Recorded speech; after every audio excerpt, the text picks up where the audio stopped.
দর্শক, এই মুহূর্তে গুলশানের বিএনপি চেয়ারপারসনের কার্যালয়ের সামনে থেকে যুক্ত হচ্ছেন সহকর্মী এইচ হিমেল। হিমেল, সেখানে কি পরিস্থিতি দেখছেন? আজকের কোনো কর্মসূচির বিষয়ে জানতে পেরেছেন কিনা, বিস্তারিত জানাবেন।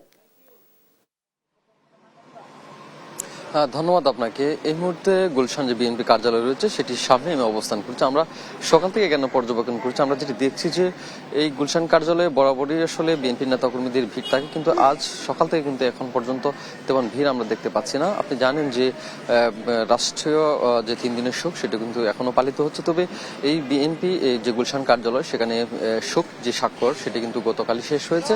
আজ কিন্তু এখানে কোনো ধরনের শোক স্বাক্ষর হচ্ছে না, কিন্তু আমরা যেটি জানতে পেরেছি পল্টন যে কেন্দ্রীয় কার্যালয় রয়েছে সেখানে কিন্তু বিএনপির যে বেগম খালেদা জিয়ার মৃত্যুতে যে শোক স্বাক্ষর সেটি কিন্তু আজও চলমান রয়েছে।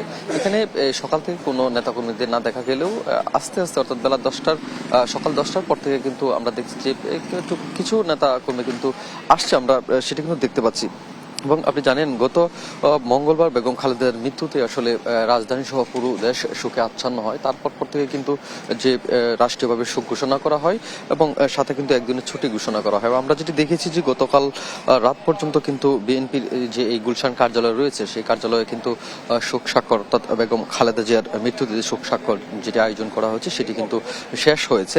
তবে আজ কিন্তু এখানে শোক স্বাক্ষর শেষ হয়নি। তবে এই 2-1 নেতাকর্মীদের সাথে আমাদের কথা হয়েছে, তারা যেটি বলছেন যে যদি আজকেও আসলে এই শোক স্বাক্ষরের বিষয়টি থাকতো তাহলে তারা কিন্তু এখানে স্বাক্ষর দিতে পারতেন। তবে তারা যেটি বলছেন যেহেতু গুলশানে শোক স্বাক্ষরের সুযোগ নেই এখন, তারা কিন্তু পল্টনের দিকে হয়তো যাবেন এবং সেখানে গিয়ে আসলে তারা শোক স্বাক্ষর করবেন, তেমনটাই কিন্তু আমরা জানতে পেরেছি। অন্যদিকে আপনি জানেন যে এই বিএনপির যে গুলশান কার্যালয় রয়েছে সেখানে কিন্তু ভারত, পাকিস্তান এবং ইউরোপীয় দেশের কূটনৈতিক রাষ্ট্রদূত যারা রয়েছেন তারা কিন্তু এসেছেন এবং শোক স্বাক্ষর দিয়েছেন এবং সেই সাথে বিভিন্ন রাজনৈতিক দলের নেতৃবৃন্দরাও কিন্তু এসেছেন এবং সেই সাথে দলের যে সংগঠনের কেন্দ্রীয় নেতা থেকে শুরু করে জেলা পর্যায়ের নেতারা রয়েছেন তারাও কিন্তু এসেছেন এবং আমরা দেখেছি যে বিভিন্ন ব্যবসায়ী এবং বিশিষ্ট নাগরিক যারা রয়েছেন তারাও কিন্তু এসেছেন।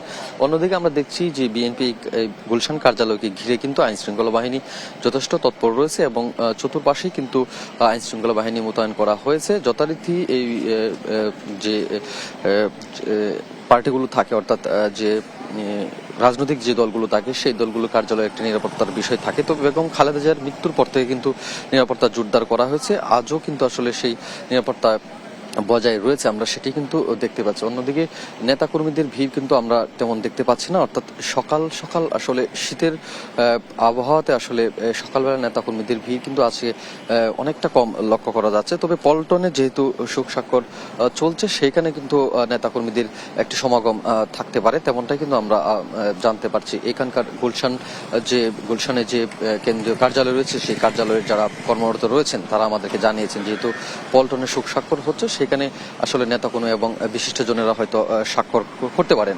অন্যদিকে আজ দুপুর পর্যন্ত এই গুলশান কার্যালয়ের ঘিরে, যেখানে আপনি জানেন যে বিএনপির স্থায়ী কমিটির যে মিটিং হয় এবং তারা বিভিন্ন ধরনের যে রাজনৈতিক সামাজিক যে বিশ্লেষণগুলোর জন্য যে বৈঠক বসেন সেই বৈঠক কিন্তু আসলে দুপুর পর্যন্ত কোনো ধরনের শিডিউল আজকে নেই, তেমনটাই কিন্তু আমরা আপাতত জানতে পেরেছি প্রাথমিকভাবে।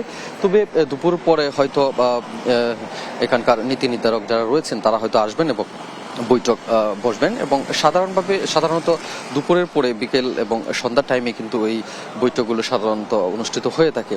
এই মুহূর্তে আমরা দেখতে পাচ্ছি আইন শৃঙ্খলা বাহিনী কিন্তু পুরো এই যে গুলশান কার্যালয় সেটি ঘিরে রেখেছেন এবং নিরাপত্তা তৎপর রয়েছে। অন্যদিকে সাধারণ মানুষ এবং বিশিষ্টজন বা দলীয় যে নেতাকর্মীরা রয়েছে তাদের উপস্থিতি আমরা যথেষ্ট কম দেখতে পাচ্ছি, একদম নেই বললেই চলে।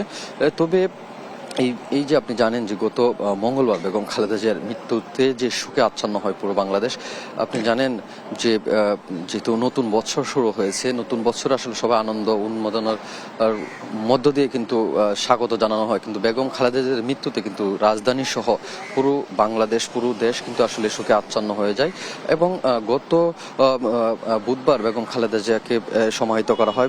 প্রেসিডেন্ট জিয়া রহমানের যে কবরস্থান রয়েছে জিয়া উদ্যান সেখানে কবরস্থ করা হয় হয় এবং সেই সমাধিতে কিন্তু আমরা দেখেছি গতকালও কিন্তু যে কবর জিয়ারত করার জন্য মানুষের ভিড় কিন্তু আমরা দেখতে পেরেছি। অর্থাৎ বেগম খালেদা জিয়ার মৃত্যুর পর যে জানাজা হয় সেই জানাজার পর কিন্তু অনেক মানুষ ঢাকা শহরে থেকে যায়, যারা ঢাকার বাইরে থেকে এসেছিলেন তারা কিন্তু কবর জিয়ারত করে তারপর আসলে ঢাকা থেকে বের হচ্ছেন। অন্যদিকে দলের যে নেতাকর্মীরা রয়েছে কেন্দ্রীয় থেকে শুরু করে বিশিষ্ট যে নীতি নির্ধারক নেতারা রয়েছেন এবং বিএনপির যে নেতাকর্মীরা রয়েছেন তারা কিন্তু জিয়া উদ্যান যেটা রয়েছে বেগম খালেদা জিয়া এবং প্রেসিডেন্ট জিয়াউর রহমানের কবরস্থান কিন্তু আসলে ওই দিকেই আসলে নেতাকর্মী এবং সাধারণ মানুষের ভিড় কিছুটা বেশি আমরা গতকালও দেখেছি।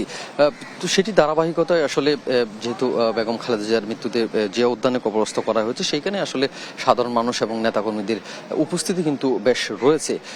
এই কার্যালয়গুলোতে আসলে বুধবার এবং বৃহস্পতিবার পর্যন্ত কিন্তু যেহেতু শোক স্বাক্ষর অনুষ্ঠিত হয়েছে এবং শোক স্বাক্ষরে কিন্তু অনেকেই এসেছেন। আমি যেটা বলছিলাম যে বিভিন্ন শ্রেণী পেশার মানুষ কিন্তু এই শোক স্বাক্ষরে অংশগ্রহণ করেছেন। যেহেতু আজ গুলশান কার্যালয়ের যেহেতু শোক স্বাক্ষরের সুযোগ নেই সেই কারণেই কিন্তু আসলে সকাল সকাল কিন্তু আমরা যেটি দেখছি যে গুলশান কার্যালয়ে নেতাকর্মী এবং বিশিষ্ট নাগরিক যদি বলি তাদের আসলে উপস্থিতি আমরা কম দেখতে পাচ্ছি। অন্যদিকে এখানকার যে নিরাপত্তা প্রহরী এবং এখানকার গুলশান কার্যালয়ের যে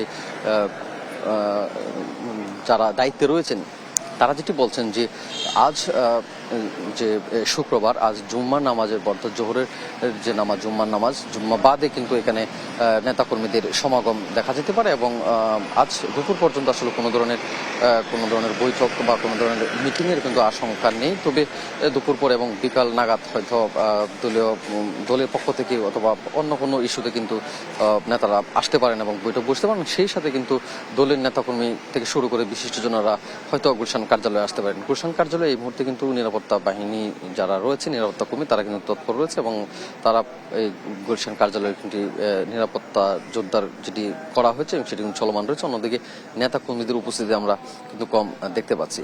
রাজধানীর গুলশানে বিএনপির যে কার্যালয় রয়েছে সেই কার্যালয়ের নেতাকর্মী এবং শোক স্বাক্ষরের বিষয়ে এই ছিল আমার কাছে সর্বশেষ তথ্য।